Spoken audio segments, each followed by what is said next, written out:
ઘણીવાર patients confusion સાથે આવતા હોય છે કે મારે તો મેન્સીસ આવ્યું હતું, તો મને પ્રેગ્નન્સી કેવી રીતે કન્સીવ થયેલી હોઈ શકે? તો શું મેન્સીસ આવવા છતાં એ જ સાયકલમાં પ્રેગ્નન્સી કન્સીવ થઈ હોય એ શક્ય છે? યસ, એ શક્ય છે, કારણ કે દરેક વજાઇનલ બ્લીડિંગ મેન્સ્ટ્રુઅલ બ્લીડિંગ નથી.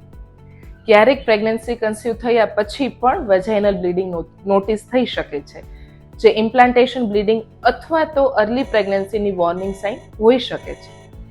તેથી જ્યારે તમને મેન્સીસનું પ્રમાણ રૂટીન કરતાં ઘણું ઓછું લાગે અથવા મેન્સીસ આવવા છતાં નોઝિયા લાગવું, ભૂખ ઓછી લાગવી, પેટ ભારે લાગે, બ્રેસ્ટ હેવી ફીલ થાય કે અનયુઝ્યુઅલ થાક લાગે, આવા કોઈ સિમ્ટમ્સ નોટિસ થાય છે તો પ્રેગ્નન્સીનો ડાઉટ હંમેશા રાખવો જોઈએ.